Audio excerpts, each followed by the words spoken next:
브리핑 있는 저녁 시간입니다. 중요한 사건 사고 소식을 이현아 기자와 함께 알아보겠습니다. 어서 오십시오. 안녕하십니까? 예, 오늘 첫 소식은 어떤 겁니까? 네, 정광훈 목사 구속 여부가요. 이르면 오늘 밤 결정이 될 예정입니다. 전 목사는 한국기독교총연합회 회장이자 범국민투쟁본부 총괄대표를 지내고 있는 인물인데요. 전 목사 등은 지난 개천절 서울 광화문에서 열린 대통령 하야 촉구 집회에서 일부 참석자들의 경찰 폭행 등을 주도한 혐의를 받고 있습니다. 구체적으로 보면은 집회 시위법을 위반하고 공무집행을 방해하고 공용물을 손괴한 혐의입니다. 네, 한국기독교총연합회 회장이자 네. 대통령 하야 범국민투쟁운동본부의 이제 대표 이렇게 네. 돼 있죠.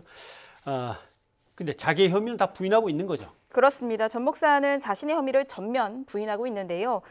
오늘 이 자신의 구속 반대 집회에 참석한 후에 오전 10시 10분쯤에 구속영장 심사를 받기 위해 법원에 출석을 했습니다. 오늘도 이 취재진 앞에서 무죄를 호소했습니다. 직접 들어보시겠습니다.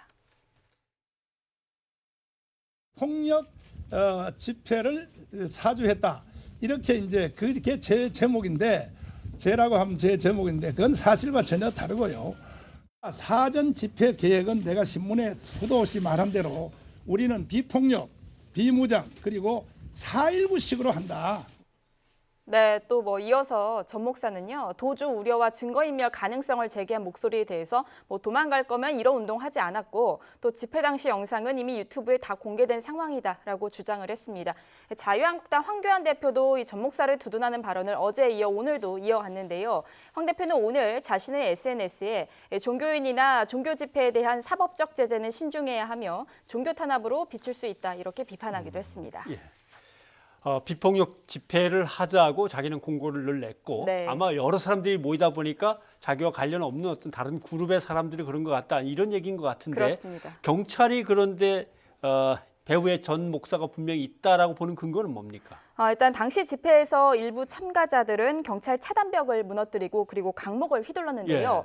경찰은 그간 이 관련자 진술 그리고 휴대전화, 통화, 메시지 내용 등을 통해서 이 전 목사가 이런 폭력 시위를 주도했다 이렇게 판단하고 있습니다.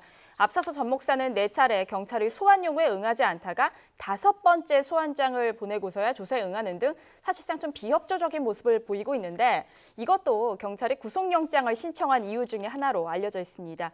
이외에요, 이 전 목사는 집회 현장에서 헌금통을 돌려 불법 기부금을 거뒀다는 혐의, 그리고 내란 선동과 정치자금법 위반 혐의 등 6가지 혐의로도 고발이 된 상황이고요.